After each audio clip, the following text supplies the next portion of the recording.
tvarkoj. Na kągi, norėčiau tarti keletą žodžių.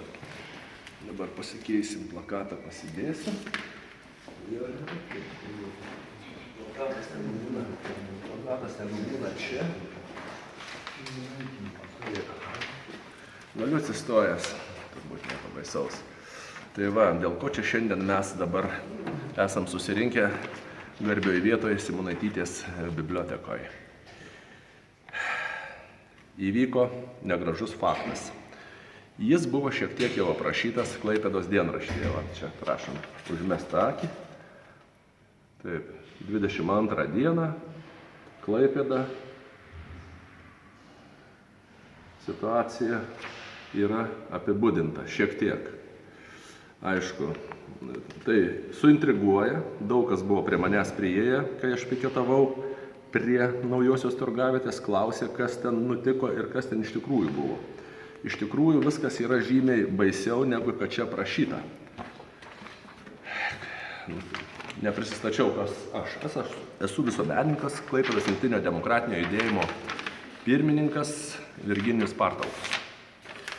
Tai va, į mane kreipėsi pirmiausiai mūsų narys, tai yra Aloyzas Martinavičius praeitais metais dėl negražaus nutikimo. Tai yra jo gero pažįstamo draugo Mykolo Proškino bičiulis, artimasis bendražygis buvo užkastas Lėbartų kapinėse praeitų metų Liepos mėnesį, kaip sakome, kaip šuo. Nepalaidotas, mes šito žodžio net nenorim naudoti, užkastas. Reiškia, prie benamių, prie neatpažintų asmenų, ir kur rodžiau Klaipėdos dienraštyje, kaip tik ten yra ir nuotrauka įdėta, apžėlė, viskas žolėse skendi ir taip toliau. O kas buvo tas užkastasis Pranas Zakrys? Jisai buvo garbingas žmogus, gyveno Melnragėje netoli mūsų mero, kaip ir Mykolas Proškinas, jo draugas, Molo gatvėje.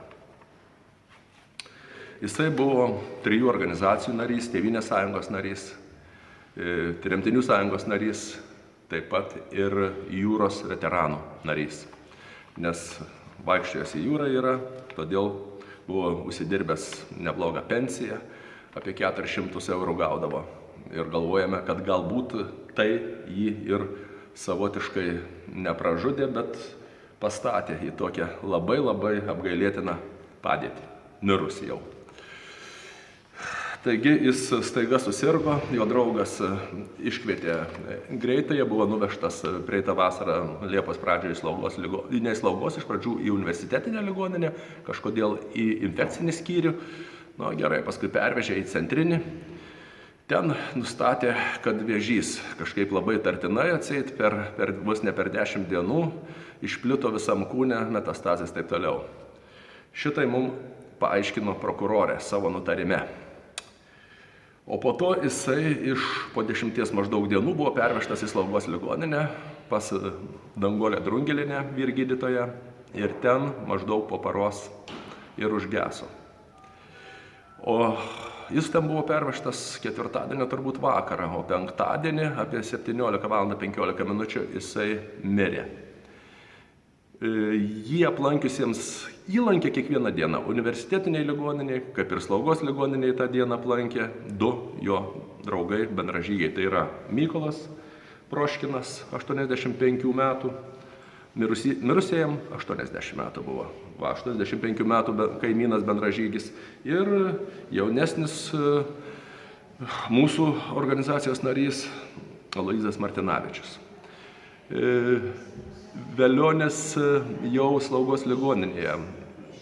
Pervežtas ten, pradėjo kalbėti, kad reikėtų testamentą surašyti. Ir jis būtų jį šeštadienį jau surašęs notarui. Bet kažkaip keista, jis to nespėjo padaryti. O gal ir spėjo, dabar sunku pasakyti. Bet esmė tame, kad jam mirus iš karto slaugos ligoninės kažkokia tai medikė, neaišku kas, ar vyr seselė, ar vyr gydytoja, kas mažai tikėtina, paskambino pas juos, pas medikus, esančiais telefonais, vienu iš jų, tai yra Mykolui Proškinui, ir pasakė, gal apie 18 valandą.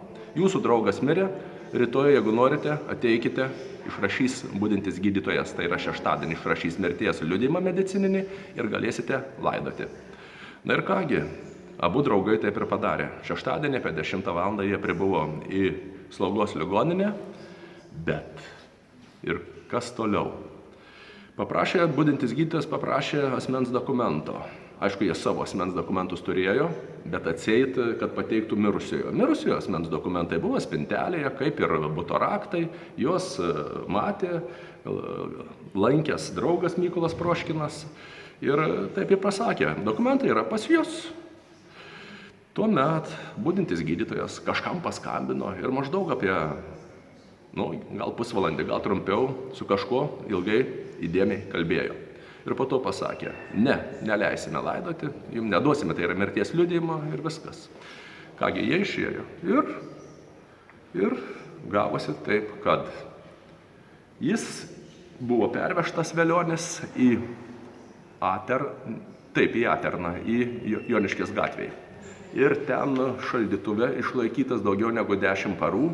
Tuo metu atseit policija ieškojo jo artimųjų, nors reikėjo ieškoti giminių, nes artimasis tai ir buvo Mykolas Proškinas, kuris ir norėjo laidoti, kaip ir tremtiniai, ir kitos organizacijos, Tėvynės sąjungos nariai ir visi kiti buvo pasiruošę atiduoti pagarbą, kaip pas juos yra priimta, ir jūros veteranai taip pat, reiškia, būtų tikrai iškilmingai žmogus palaidotas ir tikrai ne prie benamių patvoryje, kaip dabar kad yra, o normalioj vietoj, kaip ir yra laidojami visi mūsų Klaipėdos gyventojai mirusieji.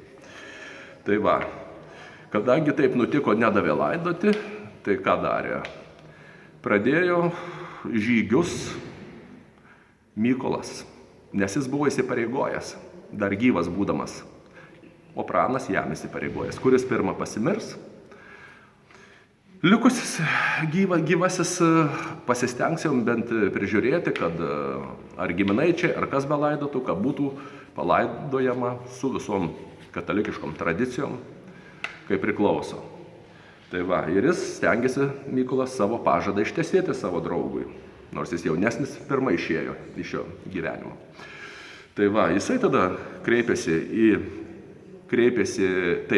Liepų 11, tai yra savivaldybės administracija, vienam langelį lankėsi, iš ten jį pasiuntė į Vytauto gatvę, į socialinių reikalų skyrius, ten yra vadovavimas Audronės Liesytės.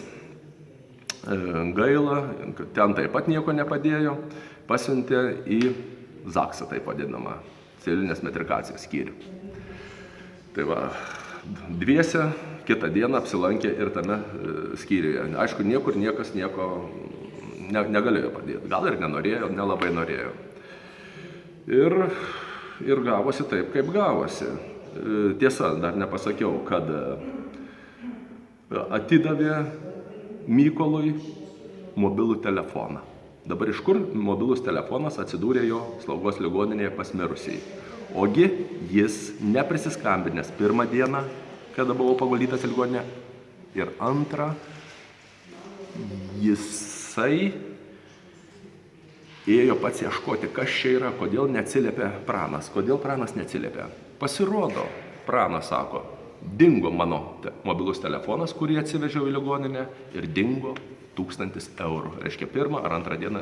Tai yra pirmą dieną dingo, kadangi jau pirmą dieną negalėjo prisiskambinti Mykolas. Jis tada atvežė savo asmeninį telefoną su pakrovėju ir 40 eurų. Tarp kitko, 40 eurų neatidavė Slaugos ligoninės medikai, o tik būtent mobilų telefoną su pakrovėju. O toliau skambinėjosi, domėjosi tiek Martinavičius, tiek pats Mykolas, tai vis dėlto, kada laidos, kaip čia dabar, kodėl taip yra. Ir štai pasiskambinę tą dieną, kada laidojo, sako, jau laidosim už valandos. Na tai va, ir kur ką besuorganizuosi, ką be padarysi. Reiškia, ir kada nuvažiavo į kapines, jis jau buvo, kaip aš sakau, užkastas. Jis buvo užkastas. Ir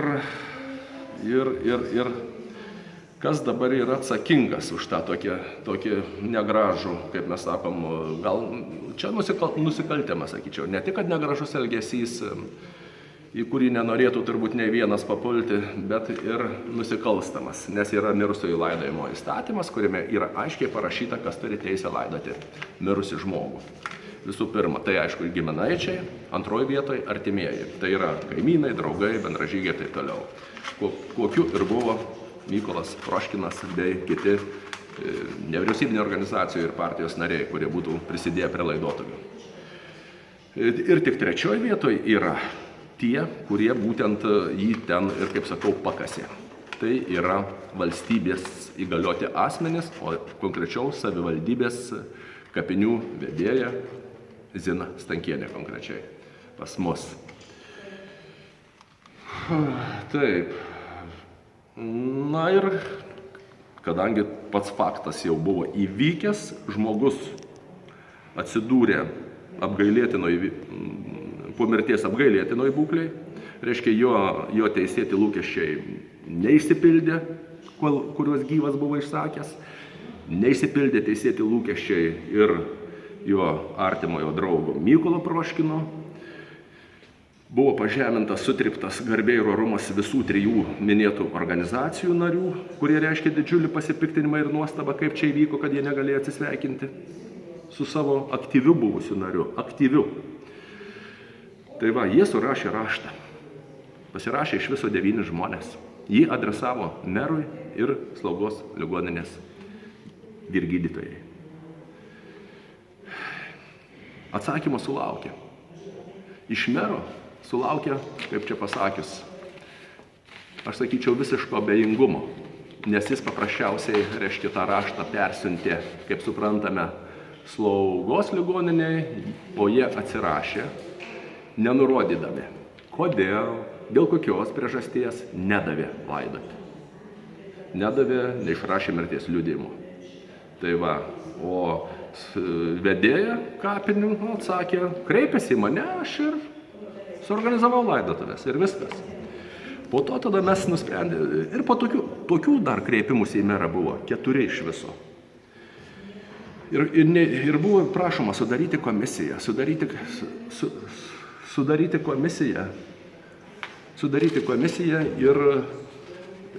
ir aiškintis, kas kaltas, kodėl buvo pažeistas įstatymas.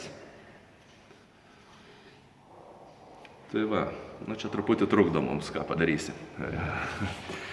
Taip, todėl ir mes manome, kad yra didžiulė mero atsakomybė, moralinė. Tiesa, vieną raštą pasirašė netgi jo pavaduotoja, vicemerė Judita Simonavičiūtė. Reiškia, jinai taip pat patenka į tą sąrašą, kuriem tenka, sakyčiau, ne tik politinė, bet galbūt ir administracinė arba netgi ir baudžiamoji. Dėl tokio elgesio, dėl neatlikimo savo pareigų kaip mero, kaip vicemerės. O pirmiausiai, aišku, atsakinga yra didžiausia atsakomybė, net mes kaltiname netgi kūno pagrobimu, užvaldymu, neteisėtų. Tai slaugos ligoninės administracija ir reikia išsiaiškinti, kas ten konkrečiai kaltas. Toliau galvojame, kodėl taip nutiko. Kame čia šaknis lypi. Kaip minėjau, jis gaudavo 400 eurų pensiją. Tai va, o mirus asmeniui, bet kuriam, iš karto valstybė moka 304 eurai visiems, ar milijonierius, ar kas bemirtų. Toliau, mokama viena pensija avansų į priekį, jeigu pensininkas miršta. Bei mokama ir antra pensija, jeigu žmogus miršta pradžioj mėnesio, tai yra nespėjęs pasiimti pensijas dar jam, jeigu jinai neišmokėta už tą einamąjį mėnesį. Tai va, tikėtina, kad 2 pensijas po 400 eurų ir tuos 304 eurus būtent ir pasiėmė tas, kas laidojo, arba, kaip sakome, kas užkasė, tai yra kapinių vedėja. O kadangi mes kreipėmės į generalinę prokuratūrą, tiesa, dar mane palaikė ir Renolda Senavaitienė, Klaipėdos piliečiai, nevyriausybinės organizacijos vadovė, kuri, kaip sako, dėl kompanijos, jeigu tave ten skalpuos, kad ir mane kartu, tai va, ačiū jai už tai. Reiškia, prašymą pasirašė į generalinį prokurorą neatiduoti, nagrinėti skundo čia Klaipėdos klanui, kaip mes sakome. Nes daugiau, kodėl klanas? Gal mafijinis, gal ne mafijinis, kad korupcinis, tikėtina. Tikėtina. Kodėl aš taip teigiu? Galbūt mane už tai bandys vėl, ar meras paduoti į teismą ar panašiai, su tokiu vyr prokuroru Simonu Minkevičium atsiųstu iš generalinės prokuratūros. Kaip man paaiškino generaliniai prokuratūrai, kad juo pasitikė ir kad jis neturėtų būti susijęs su šito klaipėdietišku klanu. Bet akivaizdžiai matosi, bent jau man atrodo, kad tikrai jisai susigyveno neblogai, ypač su mūsų meru, kadangi netgi buvo iškelta byla, nežinau, kurio labiau ta iniciatyva Minkevičiaus vyr prokuroro ar paties mero Aldonai Tunik. Vienai garbiai senioriai, šiokį tokį verslą turinčiai ir taip toliau. Tai va, bent jau mero rinkėjai. Tai va, meras savo rinkėją paduoda į teismą už jo garbės ir orumo žeminimą, įžeidimą ir taip toliau. Tiesa, galiu pasakyti, kad išteisino šitą seniorę. Ačiū už tai Violetai Balčiūnienei teisėjai apylinkės teismo. Galvojame, kad gal to ir užsibaigs epopėja būtent garbios seniorės. Bet pasirodo, ne bylą vedusi prokurorė, o kiek mes žinome, pats vyriausias prokuroras kreipėsi apeliacinę tvarką į apygardos teismą. Tiesa, ten irgi sąžiningai pasielgė teisėja, išteisino taip pat seniorę Tunik. Tai va, tai rodo, kad kažkokie nenatūralūs ryšiai sieja mūsų merą ir vyriausiai prokurorą Simoną Minkevičių. Ir aš, kaip sakau, pasistengsiu dėti visas pastangas, kad jis būtų non grata persona Klaipėdoje. Ir grįžtų atgal į savo gimtąją ar negimtąją generalinę prokuratūrą. Tai vat, pareiškimą vis dėlto generalinė prokuratūra taip ir persiuntė nagrinėti asmeniškai, kaip jie manė, patikimam prokurorui, tai yra Simonui Minkevičiui. Jis paskyrė dar savo į pagalbą vieną prokurorę, Jūratę Pocienę. Na ir kągi, ten gan greitai jie išanalizavo, kaip jie mano, išnagrinėjo, viską sąžiningai, viską teisingai ir priėmė nutarimą, kad nėra pagrindų pradėti ikiteisminį tyrimą. O mes manome, kad pagrindas yra, buvo ir jis yra. Bet jie rėmėsi, kuo rėmėsi? Rėmėsi rašliavomis, raštais, kuriuos mes, aišku, pateikėm ir nurodėme, kad ten melas ne viename iš tų atsakymų, tiek iš mero, tiek iš slaugos ligoninės. Taip pat, kad nežinome, kokius dar papildomus raštus, kokius surinko, ką gavo pati prokurorė. Gali būti, kad ir ten turbūt netiesa. Tai vat mes ir reikalavome ir prašėme, maldavome, gerbiami prokurorai, iškvieskite apklausą, iškvieskite abu žmonės, tai yra Mykolą Proškiną ir Aloyzą Martinavičių, kurie patys tiesiogiai visur dalyvavo, viską stebėjo, galų gale ir mane, kadangi aš pats ėjau kartu su Aloyzu Martinavičiumi pas slaugos ligoninės vyr gydytoją ir su ja apie valandą laiką bendravome. Ir jau ten mes pastebėjome melą. Aš pats pastebėjau, kad jinai meluoja. Meluoja, kad, pavyzdžiui, raktai ten į policiją atiduoti buvo, asmeniai daiktai, o iš tikrųjų policija, kaip pasakė, mes buvome į policiją nuėję, jie nėra, pasakė komisaras, mes nėra radinių biuras, jokių raktų nuo butų, jokių daiktų mes nepriimam ir pas mus nieko nėra. Tai va, bet prokurorui tas buvo neįdomu, nenorėjo, neiškvietė apklausai, nei vieno, nei antro liudininko, nei manęs. Reiškia, jie priėmė tokią nutartį, kurią priėmė. Toliau, šitaip nutikus, priėmus tokią nutartį, aišku, apskundėme ikiteisminio tyrimo teisėjui, taip, Gintarui Stonkui, kiek pamenu, apylinkės teisman, ikiteisminio tyrimo teisėjas. Jisai, kaip ir tikėjomės, aišku, patvirtino prokuratūros nutarimą.